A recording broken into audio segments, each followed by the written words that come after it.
요새 젊은이들은 공무원 좋아. 아니, 좋아하는 게 아니에요. 대안이 없으니까 대안이 없으니까 그걸 하는 거지. 그러니까 최선의 선택을 하는 거예요. 대안을 만들어 주려고 인터넷 프로에 하는 그치. 거잖아요. 그게 빨리 중요해. 갑시다. 술 먹으러.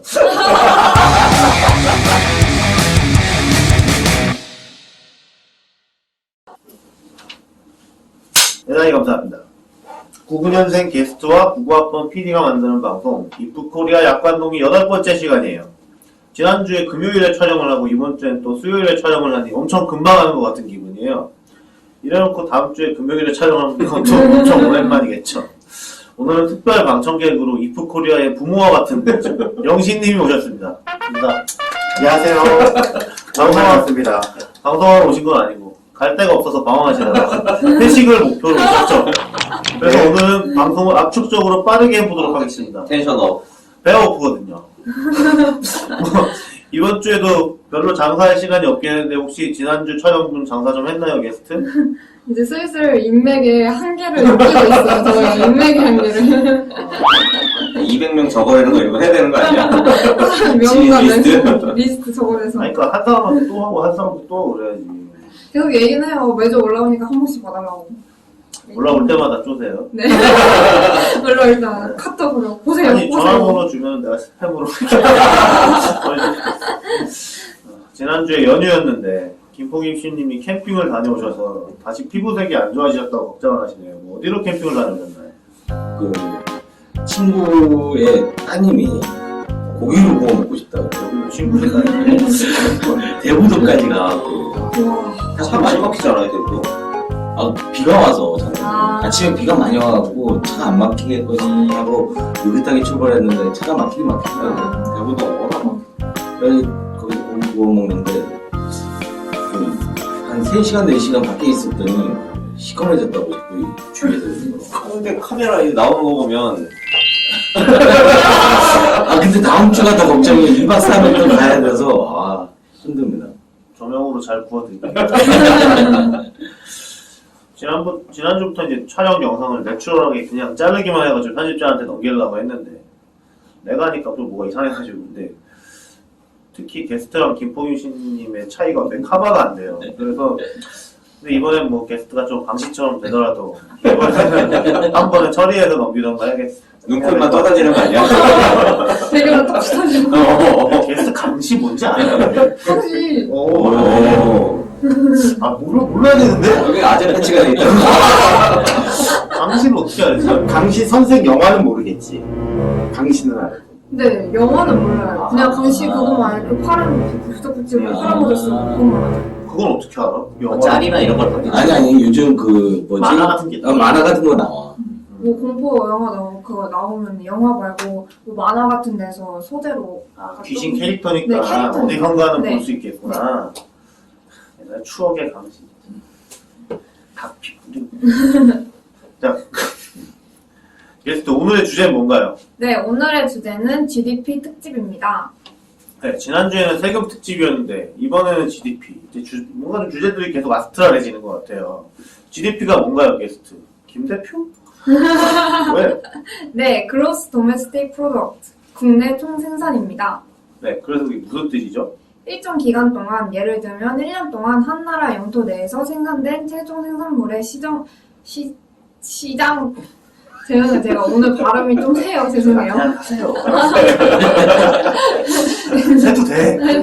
좀 세요. 시장 가치의 합이라고 하는데요. 특정 나라의 경제 활동의 수준, 소득 수준을 파악하는 데 필요한 지표고요.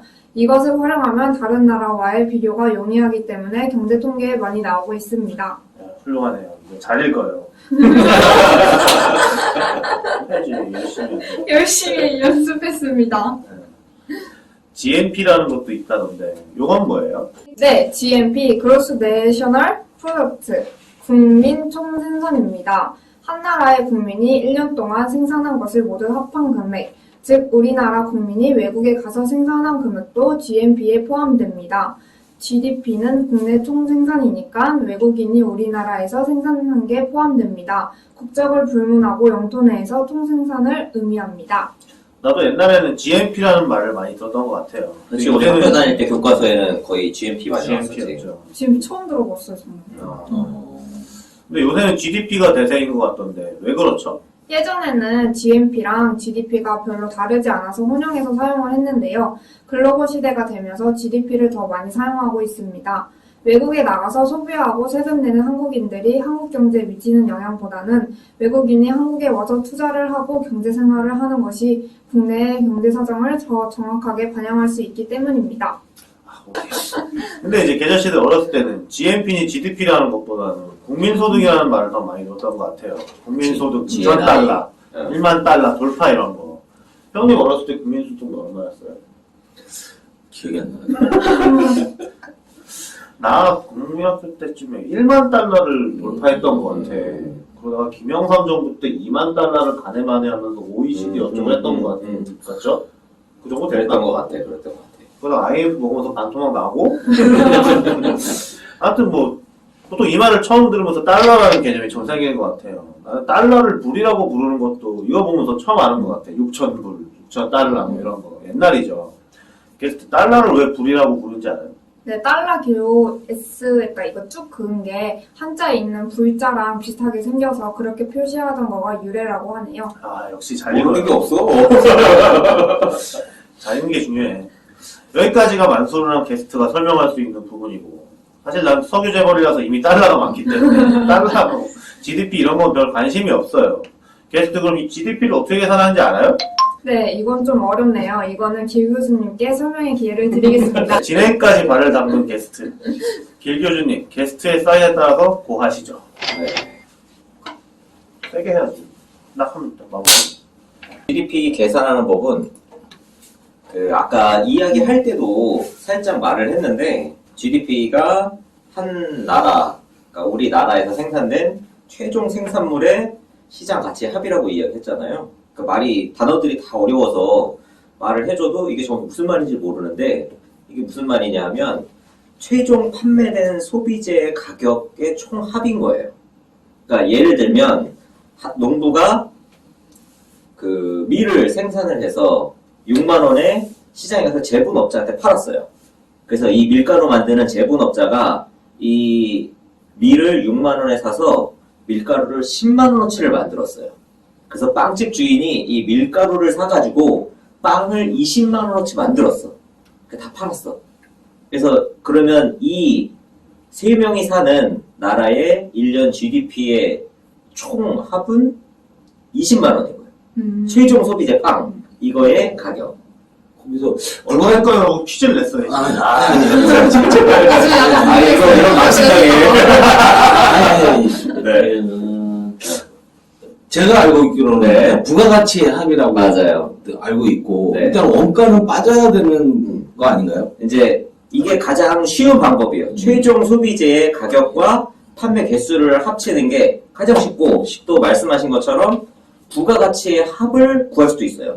처음에 농부는 빵에서 시작해서 6만 원에 팔았잖아요. 그럼 부가가치가 6이에요. 6만 원. 그 다음에 제분업자는 밀가루를 6만 원에 사다가 10만 원에 팔았어요. 가공을 해서. 그럼 부가가치는 4만 원이죠. 네. 그러면 농부의 6만 원, 제분업자의 4만 원 해서 일단 10만 원이 부가가치가 생겼고 그 다음에 제빵업체, 그러니까 빵을 만드는 이 그 제과점, 제빵 뭐라 그러지?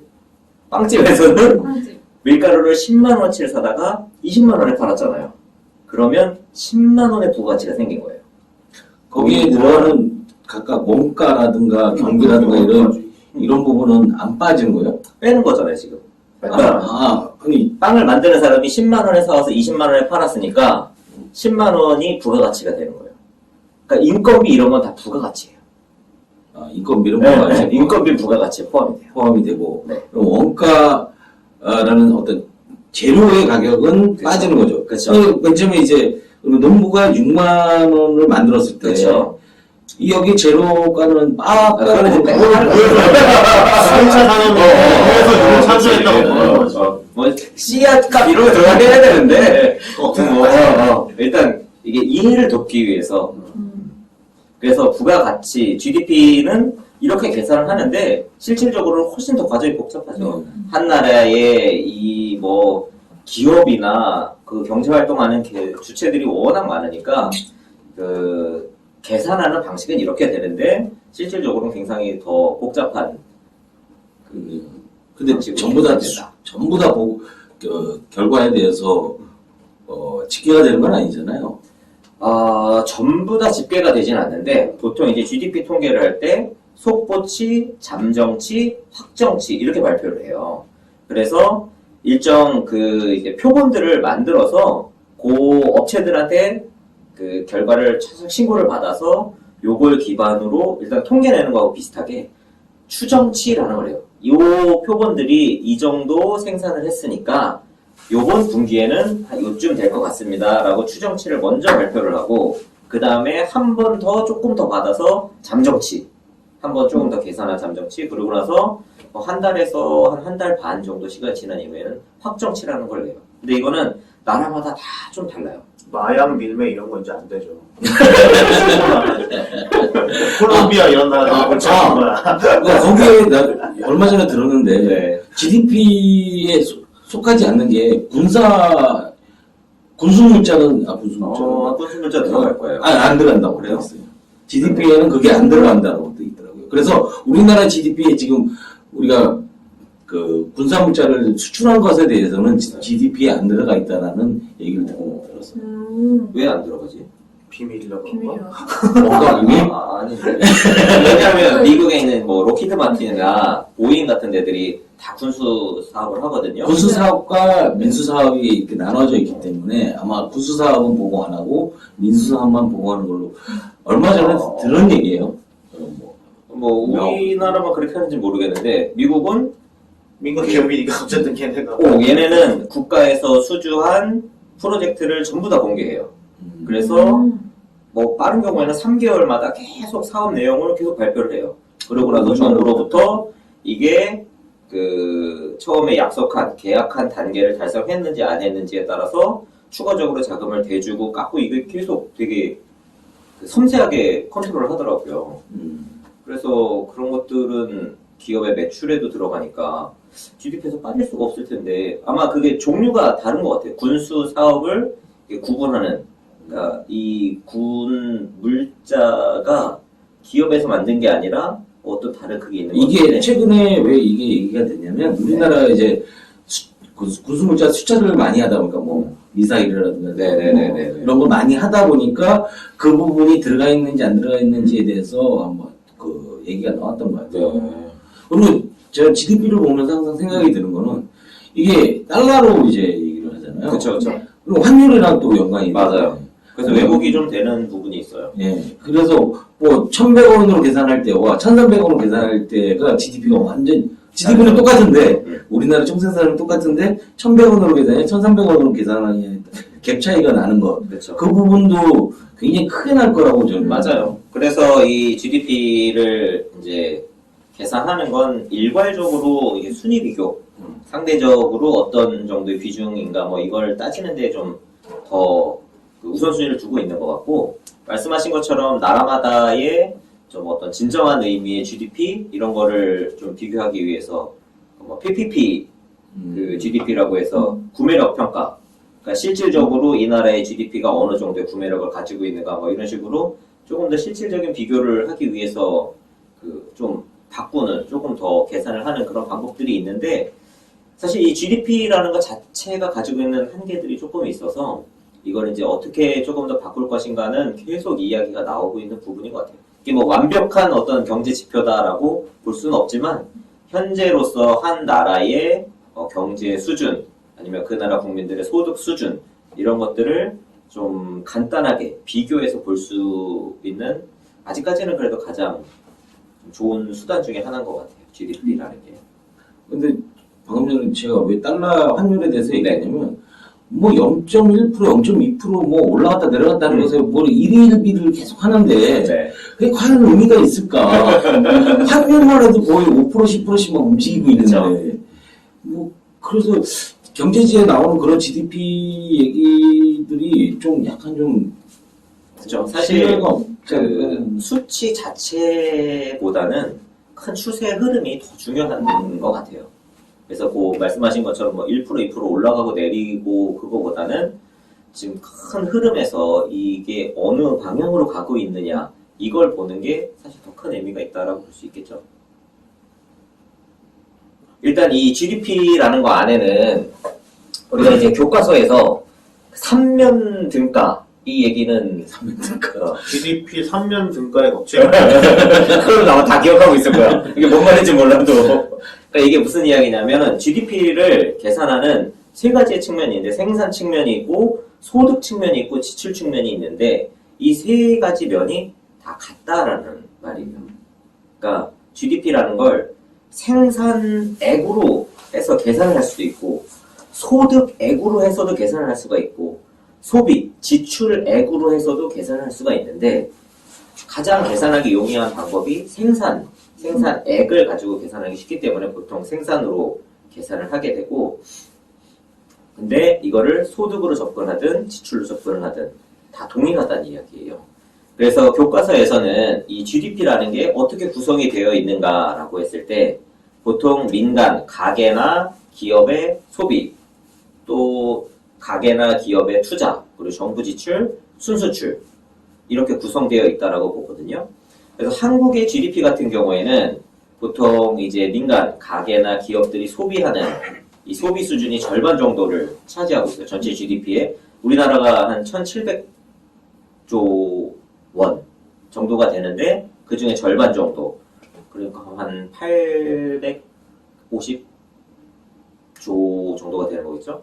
네, 그 정도가 이제 민간에서 소비를 해서 달성되는 부분이고 정부 지출이 또 한 15% 정도 또 우리 기업의 투자가 한 30% 정도 그리고 순수출, 그러니까 수출에서 수입을 뺀 순수출이 한 5% 정도 이렇게 해서 우리나라는 사실 다른 나라들, 미국이나 일본, 뭐 유럽의 선진국들에 비해서는 민간 소비의 부분이 조금 작아요. 대신 그 수출이나 투자, 기업의 영역이 조금 큰 편이고 그래서 이게 사실은 민간 소비가 더 커지면 조금 안정적인 국가 구조가 되거든요. 왜냐하면 내수만으로도 경기가 어느 정도 이제 떠받쳐지니까 외부 영향에 좀 덜 받는 안정적인 경제 구조가 되는데 우리나라는 뭐 인구가 적은 건 아니지만 또 그래도 많은 건 아니거든요. 5천만이. 그래서 내수보다는 투자나 수출 이런 쪽에 많이 치중이 되어 있어서 선진국에 비해서는 아직 가계 부분의 소득이 좀 적고 내수의 비중이 작아서 조금 불안정한 면이 있다라고 좀 평가를 받는 것 같아요. 네, 잘 들었습니다. 교육방송 쩌네. 아니야. 재미가 있어요. 하여튼 역시 재미가 있으려면 남하고 비교, 랭킹 이런 걸 해줘야 돼요. GDP는 그런데 쓰기가 좋다고 그랬죠. 그래서 한국의 GDP는 어떻게, 뭐 외국에 비해서 어느 정도인지 이런 거를 김포 김씨님께서 여러 가지를 준비해 오셨습니다. 가시죠. OECD에서 이제 8월 17일 날 뭐 통계를 냈다라고 얘기를 들었어요. 그래서 어저께 OECD 가서 GDP를 여러 가지 봤는데 GDP 토탈을 보다 보니까 우리나라가 1970년대부터 집계를 하기 시작을 했더라고요. GDP 총합이 그때 199억 불. 당시 중국에 비해서 23.4%, 일본에 비해서 5.9%, 미국에 비해서 1.9%, 미국에 비해서 굉장히 작은 금액이면서 2%. 예, 그래갖고 중국과의 격차는 줄이다가 조금은 처음에는 줄이다가 2000년대에 들어서 중국이 급성장을 하면서 2019년도에는 중국에 비해 9.4%밖에 안 되는 중국이 한 10분의 1 정도 되는 거네요. 10분의 1 정도로 중국이 엄청나게 성장하는 거 저희도 성장을 했는데 중국이 엄청나게 성장을 했고 일본과 미국하고는 격차를 많이 줄여서 2019년도에 일본의 40.8%, 미국의 10.4% 정도로 격차가 줄었어요. 2019년도에 한국의 총 GDP가 2조 2천억, 그리고 일본이 5조 4천억, 그리고 미국이 21조 4천억, 중국이 23조 6천억 정도예요. 그러니까 중국이 미국보다 많죠. 이게 중국은 1999년도에 일본을 추월하고 고속 성장을 하기 시작을 해서 2017년도에 미국을 추월하면서 미국의 자존심을 건들지 않았나. 그래서 현재 경제 제재를 이렇게 당하고 있지 않나라는 생각을 했어요. 지금 보면 근데 이게 퍼센테이지로 얘기하니까 그렇게 뭐 많이 격차가 줄어들었다라고 생각하지만 그래프로 보면 일본하고 그렇게 점점 벌어지는 거 아닌가라는 생각도 추세선은 미국하고 중국하고 예. 중국이 아직 미국을 앞지르지 않았는데 OECD 통계에서는 앞질렀다고 나와 있습니다. 어디가? 중국이 미국을 미국을 앞질렀다고. 많이 뒤지는데 아니야 이건 확인을 해봐요. 아니야, 왜냐하면 지금 한 왜냐면- 70% 정도밖에 안 돼 중국이 미국의 전체 GDP. 그거 여기 이거 어디서? 네, OECD 맞아요. 중국이 우리가 1,700조면 중국이 1경 4,000조 정도 되고 미국이 2경이 이제 좀 넘어설 거라고. 이게 왜 이러지? 진짜 중국이 좀 더 높아요. 유나이티드 스테이트고 차이나 차이나. 오른쪽은 뭐야? 왜 여기가 유나이티드고 여기가 중국 그 다음에 여기가 유로피안 EU. 그랬으면은 다 뒤집어졌지. 지금 구매력을 대만 환산했을 때 그때는 지금 미국보다 앞선 걸로 나오는데 구매력? 구매력 환산을 하게 되면 중국이 더 앞선 걸로 나오거든요. 왜냐면 중국 물가가 싸니까. 그러겠다. 솔직히 그래서 물가가 싸니까 구매력 지수는 걔네가 높은 거지. 그럼 가시죠. 우리가 그 인구 대비를 봐야 돼서 1인당 GDP를 가장 많이 얘기를 하고 있어요. 그러니까 그렇죠. 1인당 GDP에서 요즘 가장 대두되는 게 일본을 우리가 추월했다라는 그런 얘기를 하면서 얘기가 많이 되고 있어요. 1970년도에 1인당 GDP는 620불, 70만 원 정도? 였고, 당시 일본의 18.9%, 미국의 11.8%였어요. 중국은 한국에 비해서 1970년도에는 16.6%, 그러니까 한국이 더 컸죠. 중국이 한국에 비해서 16.6%. 2017년도에 34.9%로 중국이 그 1인당 GDP는 굉장히 낮아요. 그 일본과는 2017년도에 동일해졌고 미국과는 2019년도에 65.9% 격차를 줄였어요. 25.6%. 여긴 사망이 넘네. 25.9%로. 한국이. 네, 사망이 넘었습니다. 그래서 2019년도에 한국이 42,925불, 이게 왜 이렇게 나오지? 일본은 43,279불, 미국은 65,127불, 중국은 14,306불을 기록했습니다. 그러니까 저도 이게 중국이 2019년께 없고 2017년. 이게 나오니까 그래서 중국은 2017년까지 18년, 19년이 없더라고요. 지금 말씀하신 것처럼 우리가 4만 불이라는 그게 이때까지 들어본 적이 없었는데 OECD 지표를 보니까 이상한데. 3만 불이 한국이 3만 불이 넘었던 시기가 언제냐면 2009년도, 2010년도 정도 언제일 거예요?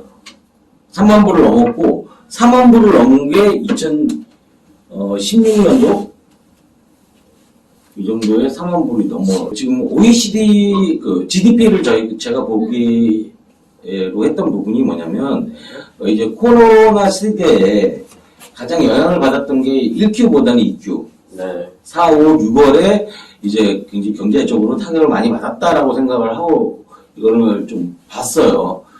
그러니까 뭐 계속 올라가는 거야. 뭐 추세가 계속 올라가니까 볼 필요는 없었는데 이번에는 이제 다 마이너스가 된다라고 해서 그것도 특히나 2Q 때 이제 마이너스 많이 된다고 해서 봤는데 2Q 전기 대비 그러니까 1Q 대비를 보면 한국이 마이너스 3.3%로 일본은 마이너스 0.5%.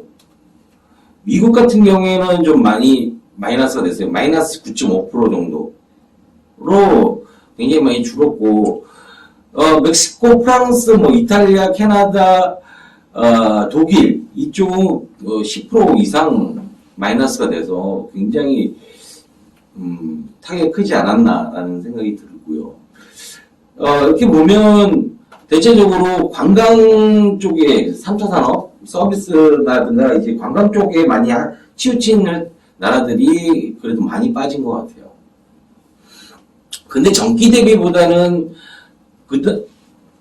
이거 보기 위해서는 전년 동기 대비를 봐야 되거든요.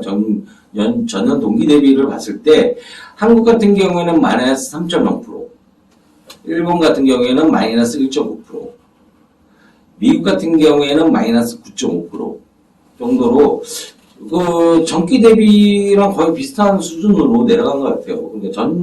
근데 이제 이게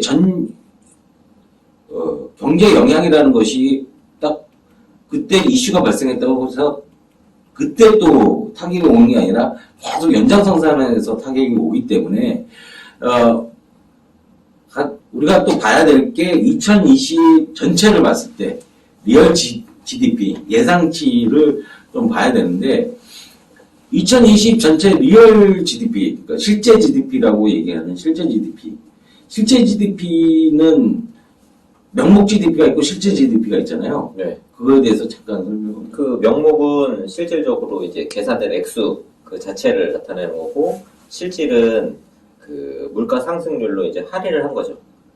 그러니까 물가 상승이 3%가 되면 물가가 3%가 올라서 가격이 3% 올라가는 것과 같은 효과가 있으니까 요 3%만큼을 제하는 거예요, 성장률에서. 그러면 실질적으로는 이 가격 인상 요인분을 빼면 요 정도만 만약에 5%다라고 명목이 5%인데 물가 상승이 3% 됐다 하면 실질 성장률은 2%만 되는 거죠. 그래서 실질 성장률 자체를 보면 진짜 경제가 성장했는지 안 했는지를 알 수 있는 지표로 쓰인다라고 보는데 이걸 2020년 전체로 이제 예상을 했을 경우에 싱글릿 시나리오가 있고 더블릿 시나리오가 있어요. 근데 그러니까 충격이 한 번 왔을 때와 한 번 더 이제 두 번 왔을 때로 보이게 되는데 충격이 두 번 오게 되면 더 많이 빠지거나 더 많이 성장하거나 뭐 이런 식으로 보는 거고 이걸로 이제 끝나고 보면 그보다 지금 팬데믹은 또 한 번 온다고 얘기를 하는 거잖아요. 가을쯤에 뭐 더 심해질 수 있다라고 얘기하기 때문에 사실 요새 막 뉴스 이런 거 보면 2차는 지금 이미 온 것 같아요. 뭐 미국도 그렇고 유럽 같은 데들도 그렇고 우리나라도 뭐 하루에 몇백 명씩 지금 또 나오고 있는 거 보면 근데 1차가 끝나지 않았다는 얘기가 차가 벌써 1차가 끝나지 않았고 2차가 아니다 이거는 그냥 연장선이다라는 얘기를 많이 하고 있어요. 근데 그런 것으로 봤을 때 1년치로 보면 한국 같은 경우에는 마이너스 1.2% 굉장히 긍정적인 평가를 내고 있어요. OECD 뭐 최고다라고 요즘 국뽕 TV에서 뭐 난리가 났는데 그래서 한국은 이제 제조업이 굉장히 크기 때문에 마이너스 1.2%. 근데 이제 그 일본 같은 경우는 마이너스 6%. 그리고 미국 같은 경우 마이너스 7.3%. 그리고 영국 같은 경우에는 마이너스 11.5%로 굉장히 크게 떨어지는 추세인 것 같고 그 중국 같은 경우에도 플러스가 날 줄 알았더니 마이너스 2.6%로 굉장히 중국도 이제 마이너스로 돌아서는 그런 상황이지 않을까라는 얘기를 하고 있습니다. 이건 예상치니까요. 그리고 이제 더블릿 시나리오 같은 경우에는 한국 같은 경우 마이너스 2.5%, 싱글릿 시나리오와 비교를 하면 거의 2배가 이제 마이너스가 된다는 얘기고 중국 같은 경우에는 마이너스 3.7%, 2배는 아니지만은 마이너스가 좀 더 커지고 이제 일본 같은 경우에는 마이너스 7.3%, 미국 같은 경우는 마이너스 8.5%. 근데 영국이나 프랑스, 이탈리아는 마이너스 14% 똑같다라고 돼 있는데 저것보다 더 클 수 있다라는 지금 잠정치를 얘기를 하는 것 같아요. 밑에 칸이 없나 보지. 최대로 늘린 거야? 차트 프로그램 상에서 마이너스 14% 이상이 돼버리면 경제가 그냥 거의 5분의 1 수준이 날아간다는 얘기잖아요. 근데 이게 조금 의문인 게 사실 이제 실제 GDP를 예측을 하려면 GDP도 예측을 해야 되고 물가 상승률도 예측을 해야 돼서 예측이 예측이어서 이게 안 맞을 가능성이 되게 높거든요. 예측이 돼. 먹고 살아야지. 지금 아무 짓도 안 하고 왜 여기 안 실질로 나오니까. 예측을 했을까? 그게 조금 의문이에요. 보통 명목으로 예측을 하는데 얘는 어떻게 또 실질 성장률을 OECD가 뭔가 자기들은 다 나는 거 같아요. 야심차게 준비한 너무 거구나. 유명한 OECD인데. 그리고 이제 노멀 GDP, 그러니까 면목 GDP죠. 면목 GDP로 봤을 때는 싱글레이트 시나리오 같은 경우에 한국은 마이너스 1.8%, 그리고 일본 같은 경우는 마이너스 5.7%, 그리고 미국 같은 경우에는 마이너스 5.7%, 일본하고 거의 비슷한 수준이고, 그리고 영국 같은 경우는 마이너스 10.2%, 러시아가 마이너스 14%. 러시아가 굉장히 그 노멀 GDP에서는 굉장히 크게 빠진다라고 지금 예상을 하고 있고, 여기서 아르헨티나가 참 짠짠해. 슈퍼히어로네, 슈퍼히어로. 아르헨티나는 빼고 보시는 거 사막 넣어드려야겠어요. 아르헨티나는 2019년에 한번 접었죠, 나라를. 잘 접어. 여기서 더블 시나리오로 가게 되면 이제 한국은 마이너스 3%로 되고, 그 일본 같은 경우에는 마이너스 7%. 이게 지금 굉장히 얘기가 많이 되고 있는데, 일본이 마이너스 7%로 굉장히 성장이 많이 빠진다라는 얘기를 하고 있고, 미국 같은 경우에도 마이너스 7%, 러시아는 마이너스 16%로 굉장히 많이 빠지는 형태로 지금 보여지고 유가 있어요. 때문에 그런가? 이제 이거는 2020년도고 21년도를 또 예상을 했어요. 아주 긍정적인 지표죠. 그러니까 빠진 만큼 올라간다라는 어떤 그런 개념으로. 근데 희망을 거짓말인 것 같은데. 근데 아르헨티나는 더 쩔어. 부근이 융성하고 있어. 근데 이게 뭐 코로나가 올해 안에 끝난다라고 그러면 이게 뭐 어느 정도 예상이 되겠지만 올해 안에 안 끝나고 지금 치료약이라든가 이런 것들이 다 내년까지도 진짜 안 나오고 이렇게 안 나오고 하면 이것도 좀 의심스러운데 여하간 희망을 줘야 사람들이 열심히 일을 할 거 아닙니까? 그래서 2021년도 명목 GDP 보면 한국이 3.5%, 근데 일본이 1.8%, 일본이 많이 떨어지고 조금 올라가네. 조금 올라가는. 이거 누가 일본 저주하는 걸 느끼는데? 근데 일본의 지금 그 자동차 산업이라든가 이런 것에 대한 비관적인 얘기가 너무 많이 나와서. 근데 올해는 아마 그게 클 거예요. 도쿄 올림픽. 올림픽 때문에. 네, 올림픽 취소하는 것 때문에 아마 그 타격이 좀 큰 것 같아요, 우리. 이건 내년 지표니까요. 내년에도 올리를 못한다는 거. 얘기하는 거 아니야? 그리고 미국 같은 경우에는 6.3%로 어느 정도 만회를 했어요. 만회를 한다라고 보고 있고. 5.3이면 엄청 크죠. 그러니까 마이너스 7.몇%에서 6.3%. 그래도 2010년도만큼은 못 올라온다는 얘기를 하는 거죠. 여기 중국 같은 경우에는 8.5%로 굉장히 성장을 한다라고 지금 얘기를 하고 있는 것 같아요. 예상치니까. 더블 시나리오를 보면 한국은 1.7%, 여기서 일본이 마이너스 1.2%예요. 일본은 계속적으로 지금 경제 성장이 감정 가지고 있는 거 같아요. 시리가 일본에 대해서. 미국은 3.6%고요. 중국 같은 경우에는 6.2% 정도로 얘기를 하고 있어요. 근데 이게 어차피 예상치니까요. 그렇죠. 예상치니까 그게 크게 뭐 이거 갖고 얘기를 할 필요가 없는데 계속적으로 한국의 뭐 이런 GDP가 많이 이렇게 선방을 하고 있다라고 얘기를 하고 있는데 그거는 어떻게 보면 이번에는 검진 약 때문에 네. 많이 이제 수출도 하게 됐고 또 마스크도 그렇고 여러 가지 의료 용품이라든가 이런 데서 많이 또 했고 미국 반도체도 성장을 했다는 얘기를 하더라고요. 네.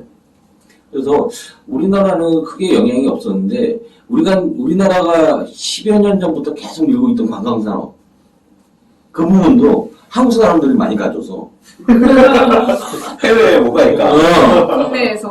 이제 이것을 보면서 저는 좀 생각이 들었던 게 구매력 평가라는 자체에 이게 얼마만큼 살 수 있느냐잖아요. 네. 여기에 중국 같은 경우에 5.9%, 5.9%고요. 한국 같은 경우에는 2%. 근데 일본이 0.5%로 굉장히 낮아요. 그리고 영국이 마이너스 0.3%. 아르헨티나는 여기서 또 마이너스. 그러니까 숫자는 커지는데 실질적으로는 다 그 공기만 아르헨티나랑 일본이 회비를 잘 안 낸다. 그러니까 보면은 지표에는 까지. 성장률이 50%인데 물가 상승률이 60%야. 이 지표를 보면 아, 우울하다.